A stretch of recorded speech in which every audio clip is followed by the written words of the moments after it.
Over the next 20 months, nearly 900,000 homeowners across California are going to receive documentation that could force them to surrender their properties.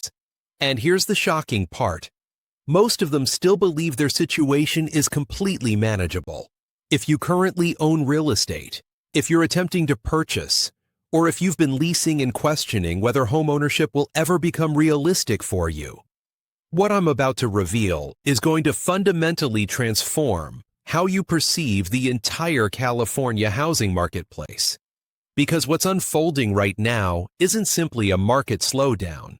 It's a complete restructuring of who maintains the right to own property in this state.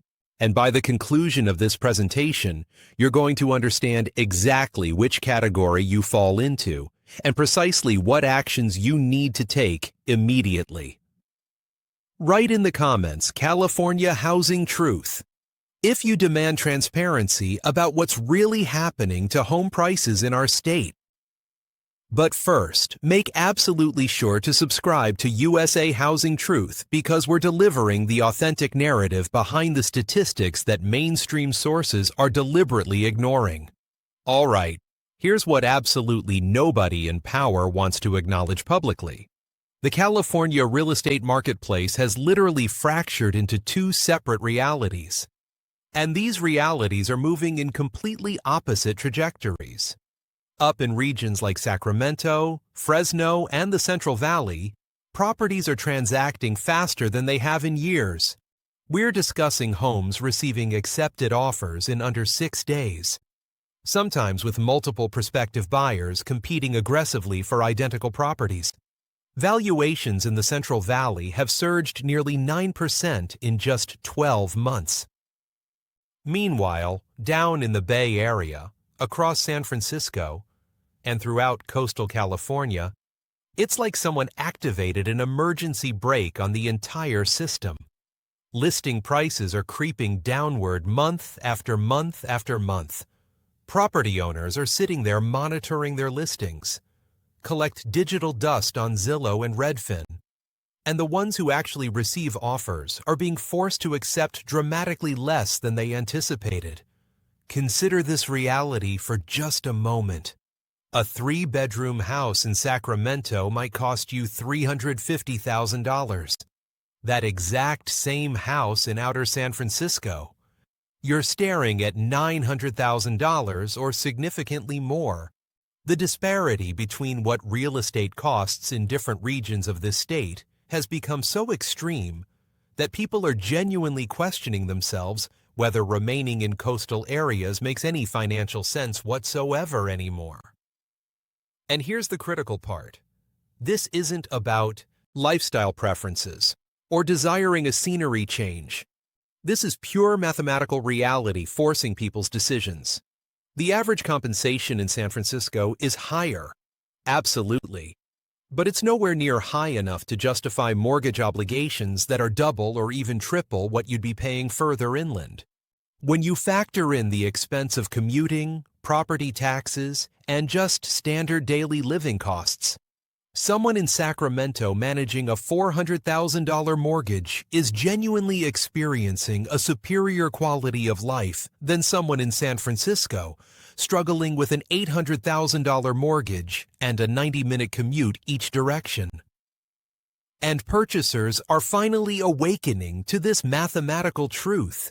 The statistics are absolutely wild. Inventory in San Francisco has exploded nearly 22% compared to last year. That means more and more property owners are flooding the marketplace desperately trying to exit. But actual completed transactions, the sales that are genuinely closing, those are down 31% year over year. So you've got all these individuals listing their real estate, but virtually nobody's purchasing at the valuation sellers demand. That creates a standoff situation. And in a standoff like this, there's only one direction valuations can possibly move. Stay with me, because what I'm about to explain next will show you exactly how many California families are about to lose everything they've worked for. Now, here's where circumstances get genuinely catastrophic. And this is the component that's going to devastate hundreds of thousands of households. Between right now and the conclusion of 27, roughly 850,000 homeowners are going to witness their fixed-rate mortgage arrangements expire. These are individuals who secured rates at 2.5%, maybe 3%, back when borrowing capital was essentially complimentary. Now, they're exiting those arrangements and confronting rates of 5.75%, or substantially higher. Let me make this tangible for you with concrete figures. If you borrowed $400,000 at 2.5%, your monthly obligation sits around $1,570. Not terrible. But when that arrangement expires and you're forced to refinance at 5.75%, that identical mortgage suddenly costs you $2,330 monthly. That's an additional $760 every single month, over $9,000 annually. For households already stretched impossibly thin with utility expenses, grocery costs, and everything else climbing relentlessly. That's not just uncomfortable, that's financially devastating. And if you think that sounds brutal, here's what makes it exponentially worse. If you don't refinance and you simply default onto your lender's standard variable rate, you could easily be staring at 7.5 or even 8.25%. At 7.5%, that $400,000 mortgage is now costing you $2,790 monthly. You're suddenly paying an extra $1,220 compared to your previous arrangement. That calculates to over $14,600 annually, just in additional interest expenses. Nothing else has changed except the interest rate structure. For tens of thousands of homeowners, especially the ones who purchased at the absolute peak of the marketplace in 2021 or 2022, this simply isn't sustainable under any circumstances. They stretched every available dollar to afford the property when rates were historically low. Now they're facing an impossible decision. Locate an extra several $100s every month somehow. Or liquidate before they're forced into an even more devastating position. And this is precisely why we're witnessing inventory increase so dramatically in specific regions. It's not that people suddenly decided they desire to relocate. It's that they literally have zero other options remaining. But here's what makes this entire situation even more devastating. There's a massive generational divide occurring right beneath everyone's attention. If you're over 65 years old in California, there's a 63% probability you own your residence outright with no mortgage obligation weighing on your existence. You're sitting there monitoring your property valuation tick upwards slowly. No monthly obligations to stress about. Life's genuinely comfortable. But if you're under 45, you're almost certainly carrying a mortgage. And you're the one experiencing every single rate increase like a physical blow to your financial security. Don't click away now, because what I'm going to reveal next exposes exactly who's profiting from this crisis, while regular families suffer. Younger homeowners are holding the overwhelming bulk of California's mortgage debt, which means they're getting squeezed the most severely. This isn't about assigning blame or criticizing different generations. It's simply the reality of when individuals purchased and under what economic conditions they secured financing. But what it absolutely means is that the pain of elevated interest rates is concentrated almost entirely on one specific demographic group. And that group is now flooding the marketplace with listings because they physically cannot afford to remain in their homes any longer. Now, let's discuss what's occurring with landlords, because this is where circumstances become genuinely fascinating. Last year, 21% of landlords liquidated properties. Compare that to just 7% who actually acquired new ones. That's a catastrophic net loss of rental inventory. And it's not decelerating whatsoever. Recent surveys are demonstrating that 43% of landlords are either planning to reduce their portfolios substantially or exit the marketplace entirely within the next several years. Just think about what that genuinely means. Nearly half of all landlords are considering liquidating and exiting completely. Some of them are simply exhausted from dealing with the complications, but most are being forced out by simple economics that no longer function in their favor. Mortgage rates have more than doubled for landlords, too. The problem is they can't just transfer all of that expense straight onto tenants because there are genuine limits to what renters can actually afford to pay.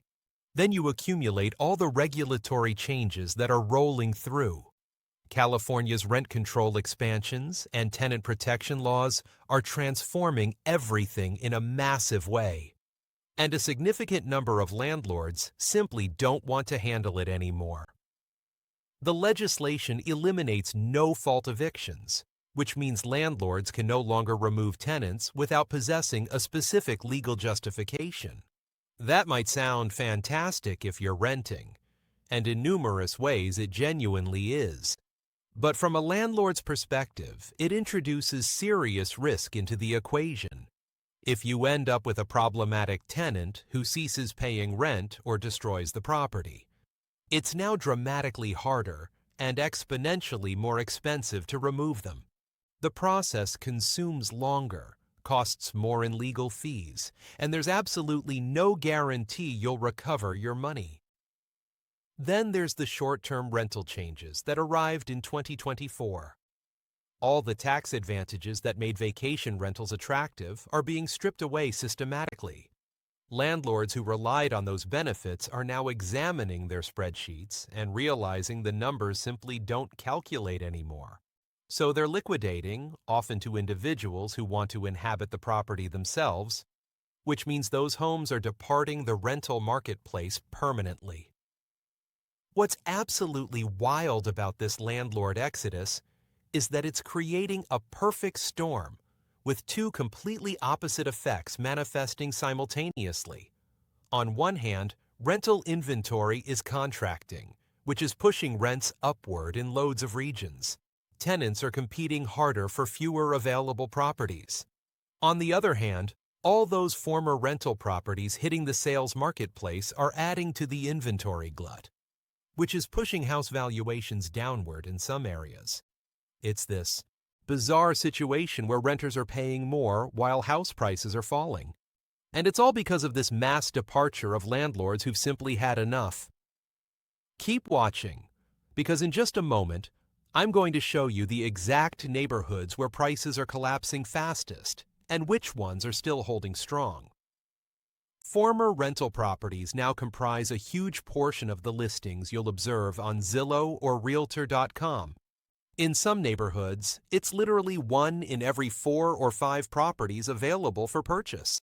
These tend to be well-maintained homes in decent locations, and they're being acquired by first-time buyers and families who were previously trapped renting.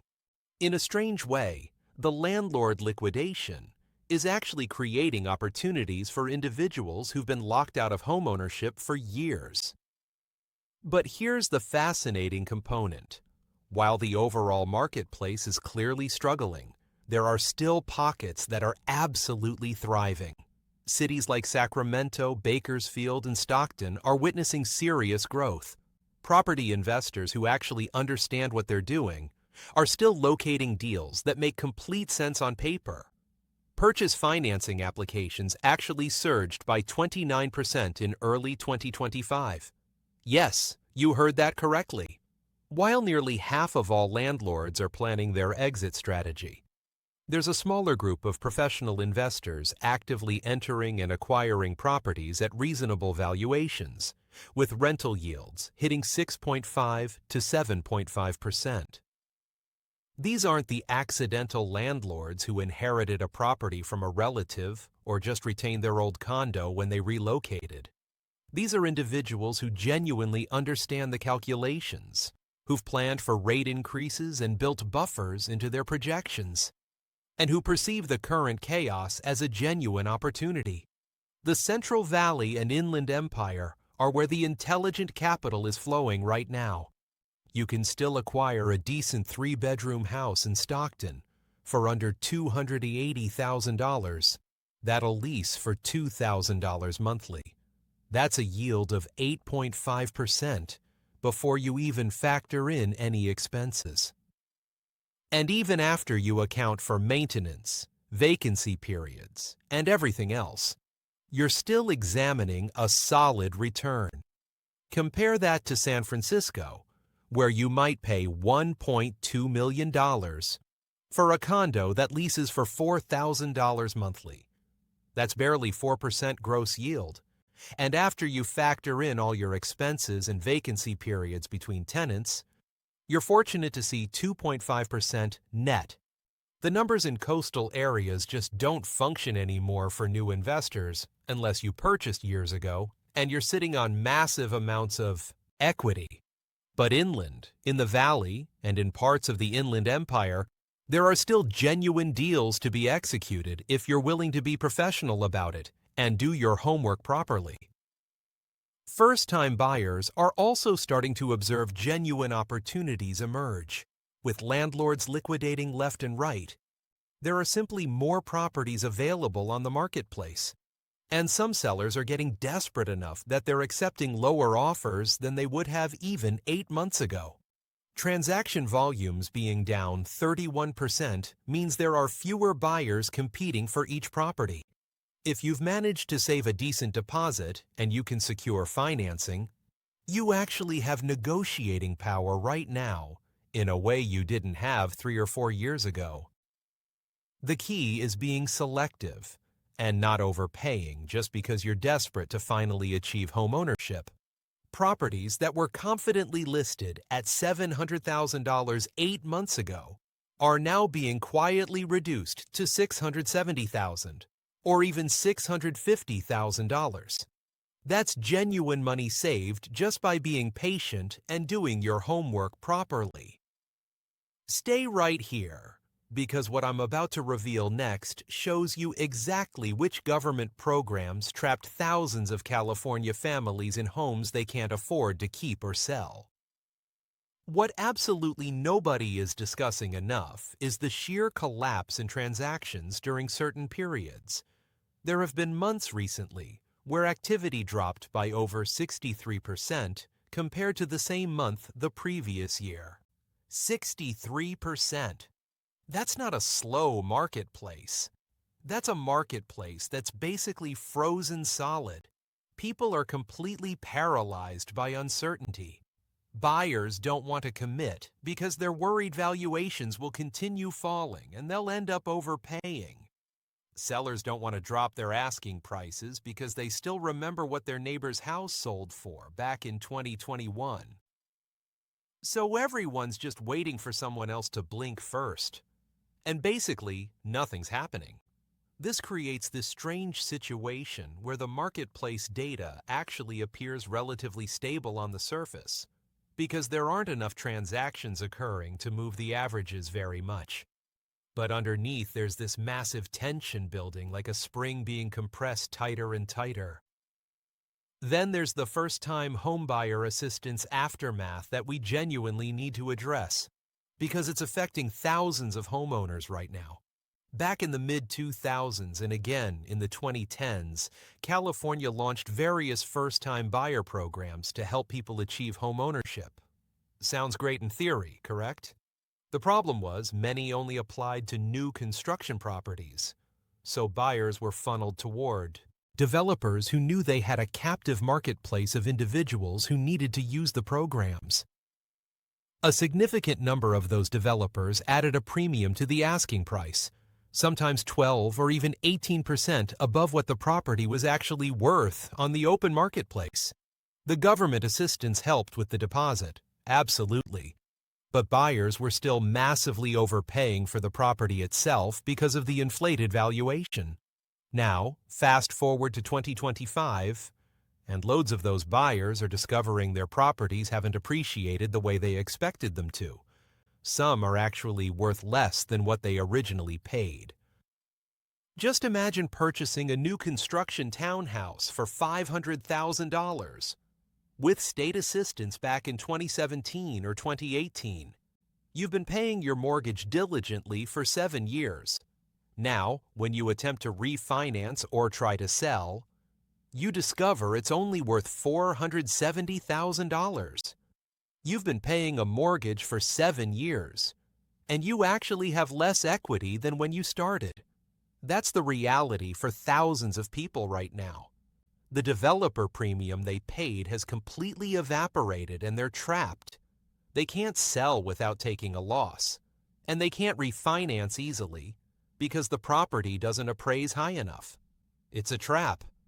And it's one of those unintended consequences of well-meaning government programs that didn't properly think through the marketplace dynamics they would create. The new construction premium is still an issue today, by the way. Developers are offering incentives like 5% deposits or complimentary legal fees to shift inventory that's been sitting there. But those expenses are almost always incorporated into an inflated asking price. So you think you're getting a fantastic deal, but you're actually overpaying and potentially starting with negative equity from day one. If you're even considering new construction, you absolutely need to do serious research on what comparable resale properties in the same neighborhood are actually transacting for. The shiny new kitchen and the fact there's no chain might be appealing, but not if you're paying $50,000 over actual market value for the privilege of having brand new appliances. Don't go anywhere, because what comes next reveals the exact timeline of when this crisis hits its peak and what that means for your property value. Buyer confidence is at multi-year lows right now. Despite all the expectations that interest rates would decline quickly, they haven't fallen nearly as rapidly as people hoped they would. The Federal Reserve has kept rates elevated to try and control inflation.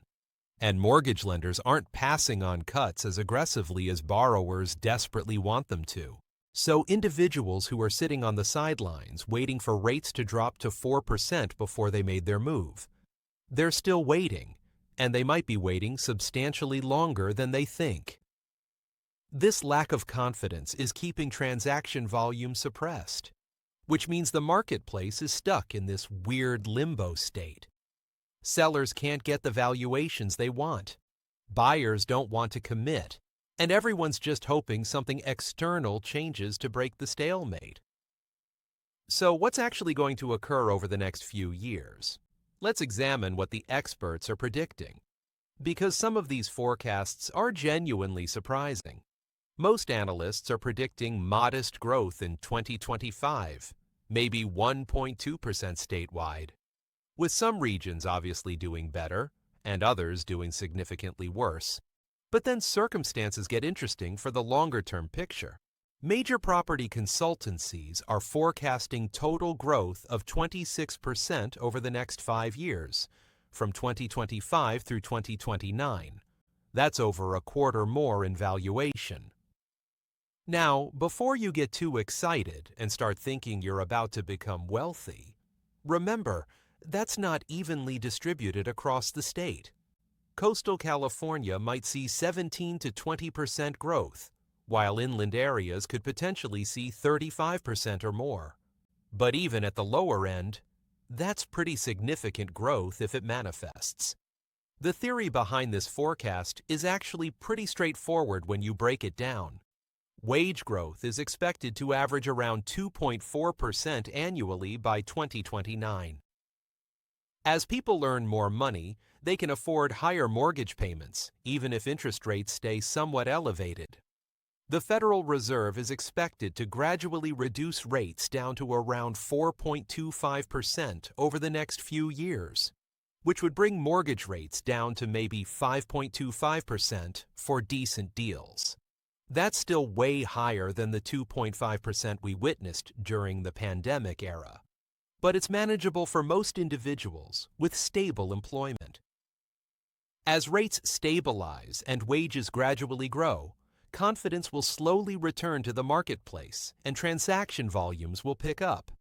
Once transactions increase, valuations will naturally follow because demand will start to outstrip supply again, especially in regions where new construction hasn't kept pace with population growth. The opportunity window for both buyers and investors is right now. During this period of uncertainty and paralysis, when everyone else is frozen and not taking action, that's precisely when you can negotiate the best deals. If you're a first-time buyer and you've been diligently saving, this is arguably one of the best times in the last 6 years to actually make a move. Yes, mortgage rates are higher than they were a few years ago, but valuations are lower than they would have been otherwise, and you actually have some negotiating power for the first time in ages. If you're an investor with capital, the landlords exiting the marketplace in a hurry are creating genuine opportunities to acquire properties below market value, especially if you're buying with cash or a large deposit that makes you an attractive buyer.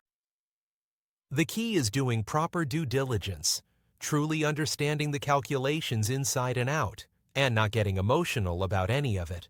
Government programs and regulations are continuing to reshape the marketplace in ways most people aren't paying attention to. Local rent control ordinances are expanding in city after city, which means landlords have to navigate complex rules and meet higher standards just to lease out their properties. That sounds beneficial for tenants, and it can be, but it also adds expense and complication for landlords, which pushes even more of them toward just liquidating and exiting. The elimination of short-term rental tax benefits is going to hit coastal communities and resort areas particularly hard. Properties that were being rented as vacation lets are either being sold or converted to long-term rentals, which is changing the entire dynamics in those local marketplaces. The tenant protection laws are probably the single biggest regulatory change that's happening. Removing no-fault evictions fundamentally alters the entire landlord-tenant relationship in California. Landlords can't just decide they want their property back anymore on a whim. They need a legitimate legal reason to remove someone.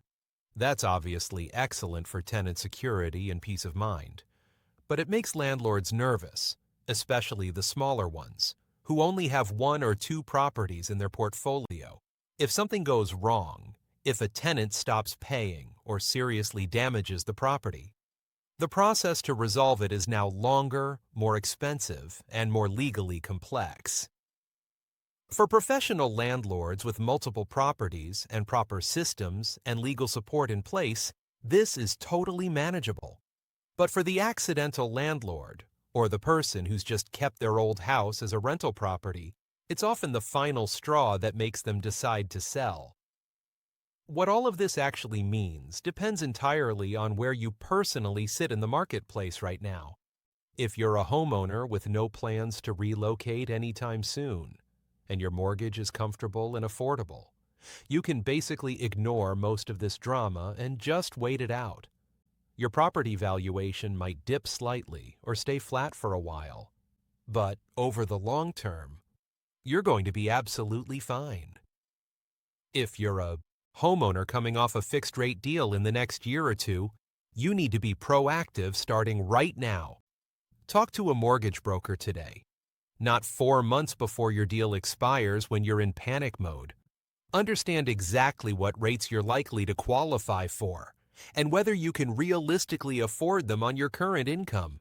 If the calculations genuinely don't work, it might actually be better to sell now while you still have decent equity, rather than waiting until you're forced to sell from a much worse position with less equity and fewer options.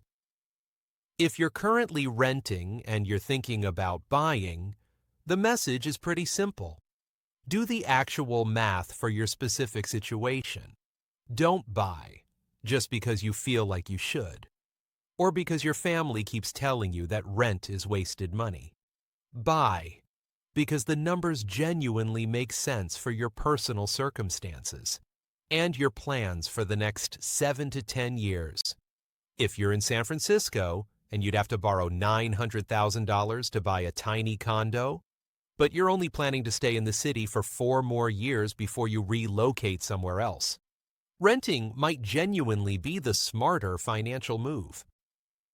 But if you're in Sacramento or Stockton and you can purchase a decent place for $350,000 with a mortgage payment that costs the same or even less than your current rent, then buying makes absolute sense. It's not a one-size-fits-all answer. If you're a landlord right now, you need to make an honest decision about whether you're in this professionally for the long term or whether you're just hanging on out of habit or stubbornness. The marketplace has fundamentally changed. The days of easy money from property investment are over, at least for now. If you genuinely can't make the numbers work, with mortgage rates sitting at 5.75% and all the increased regulation that's coming, then selling might honestly be the right call for you.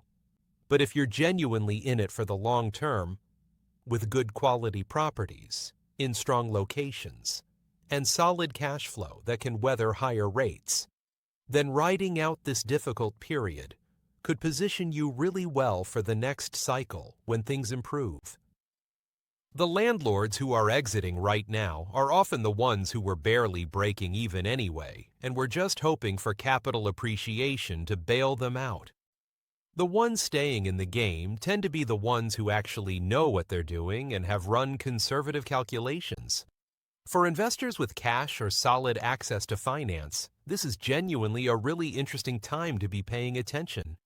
The marketplace is repricing in real time, and there are motivated sellers absolutely everywhere you look. You're not going to find the bargain basement deals that existed in 2008 or 2009 during the financial crisis, but you can definitely negotiate deals right now that wouldn't have been remotely possible 3 years ago when the marketplace was hot. The key is focusing on areas with strong fundamentals, good transportation links, solid employment opportunities, universities that bring in students, hospitals that employ thousands of people, all the things that create consistent rental demand regardless of what's happening in the broader economy. And you absolutely need to run conservative calculations on every deal. Assume rates stay at 5.75% for the next few years. Assume you'll have some vacancy periods between tenants. Assume unexpected maintenance expenses will appear. If the deal still works with all those conservative assumptions incorporated, it's probably a decent investment worth pursuing. The single biggest thing to monitor over the next few months is transaction volumes. If sales actually start picking up in a meaningful way, that's a leading indicator that confidence is returning to the marketplace, and valuations will stabilize or even start rising again.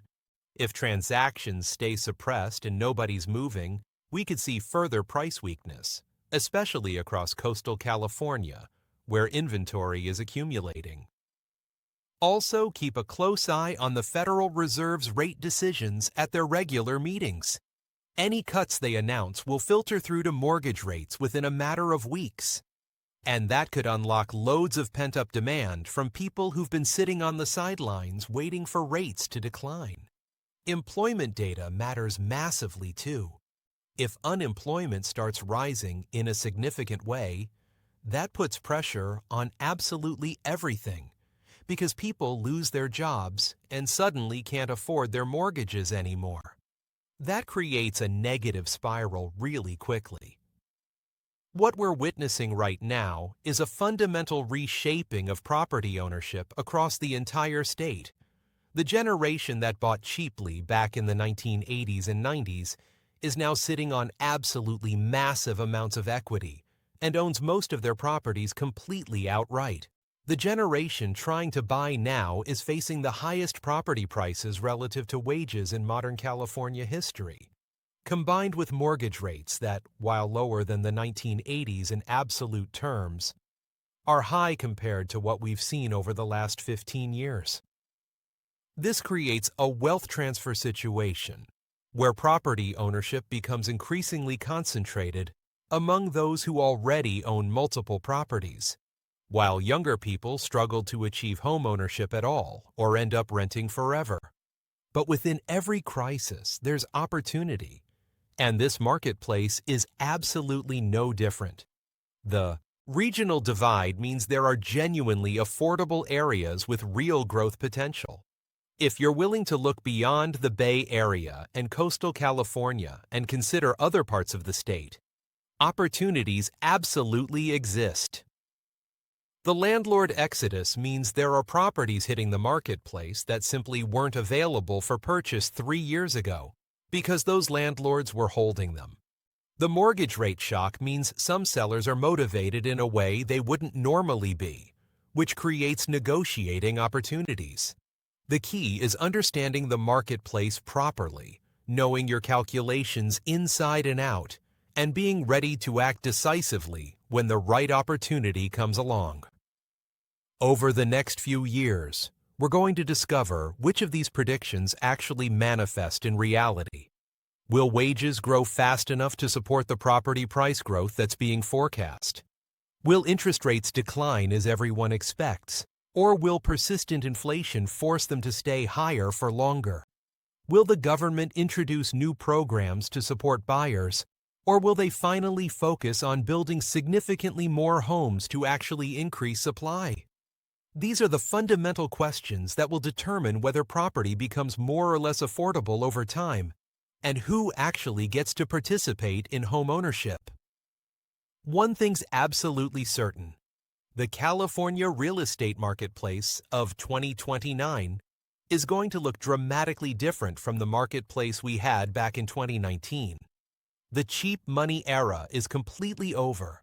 The days of purchasing literally any property anywhere and just watching it double in valuation over 10 years are gone.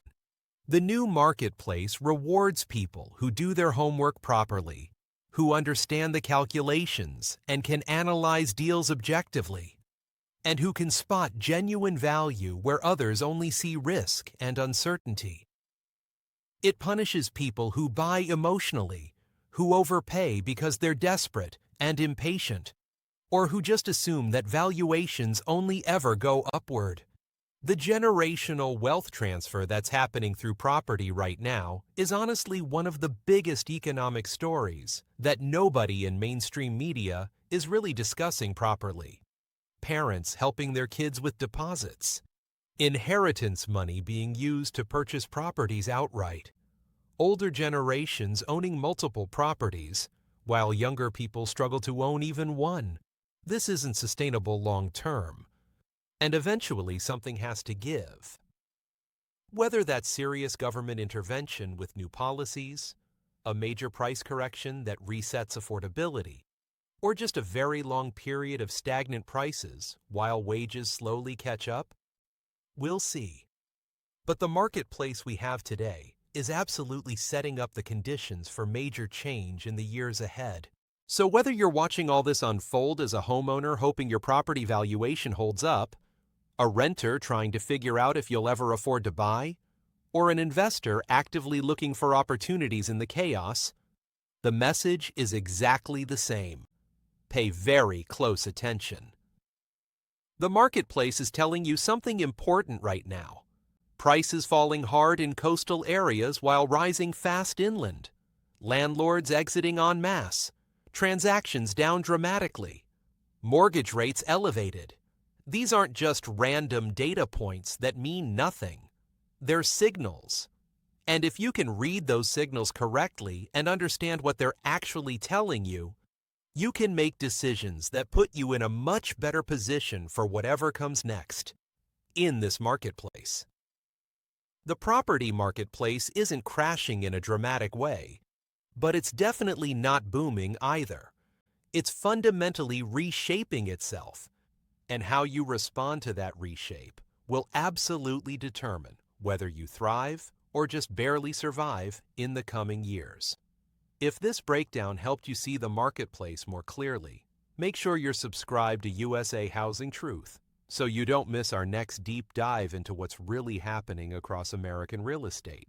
Hit that like button if this opened your eyes to the reality of California housing. Comment below with "Demand affordable housing" if you're ready to hold officials accountable. Share this video with at least 3 people who need to understand what's really happening. Because the more Californians who understand this crisis, the harder it becomes for those responsible to avoid consequences.